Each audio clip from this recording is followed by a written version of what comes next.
Good morning students. आज हम next sum करेंगे जनरल एंट्रीज का। देखो some journalise the following transactions in the books of Shri Dwarkadas. Dwarkadas ji के हमने बुक में जर्नल एंट्रीज करनी है, ठीक है। तो जब भी हमने जिसके भी नेम लिखा गया हमने ऊपर लिख देना है इन द बुक्स ऑफ, जैसे श्री द्वारकादास है तो हमने श्री द्वारकादास लिख दिया, ठीक है। तो नीचे जर्नल लिखेंगे और फिर हम परफॉर्मा बना के सम स्टार्ट करेंगे। फर्स्ट देखो, फर्स्ट अप्रैल को क्या एंट्री है, स्टार्टेड बिजनेस विद कैश। मैंने आपको एंट्री आगे भी करवाई हुई है कि जब बिजनेस स्टार्ट किया है कैश से, तो बिजनेस में पैसा आया मतलब कैश रिसीव हुआ है, तो कैश को क्या करोगे, डेबिट करोगे। और बिजनेस में क्या लगाई है, कैपिटल लगाई है, तो कैपिटल अकाउंट क्रेडिट हो जाएगा, ठीक है। तो देखो फर्स्ट एंट्री क्या आ गई, cash account debit to capital account, कितनी 30,000, ठीक है। नरेशन लिख दी, being started business with cash. अब देखो second entry April 8, cash purchases.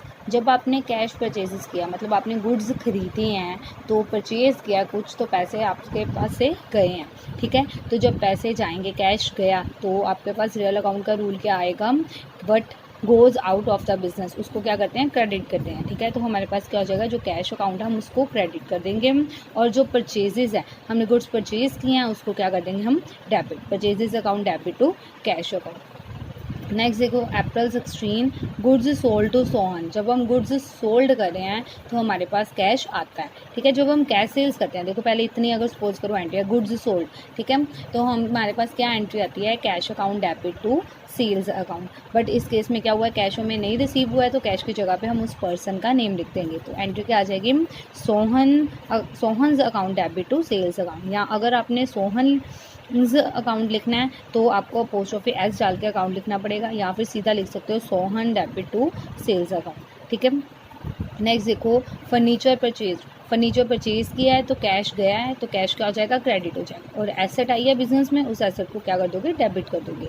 तो ये एंट्री आ जाएगी furniture account debit to cash account. Next है पेड सैलरीज। सैलरी पे की है, तो जब भी कोई एक्सपेंस होता है तो कैश जाता है, तो कैश क्रेडिट हो जाएगा और डेबिट का हो जाएगा जो आपने पे किया है। सैलरी पे किया है तो salary account debit to cash account.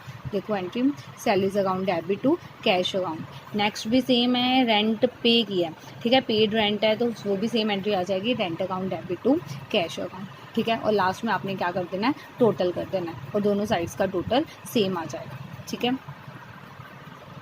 अब देखो इससे रिलेटेड ये सम है सेम, ठीक है। आपने ये इसकी यहाँ तक ही एंट्री करनी है, ठीक है। ये वाला पॉइंट अभी छोड़ देना, ठीक है।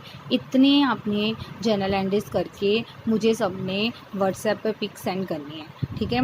ये सम आप लोगों ने खुद सॉल्व करना है यहाँ तक, और इनकी सबकी जर्नल एंट्रीज मुझे खुद आपने सेंड करनी है, ओके, सॉल्व करके। Thank you.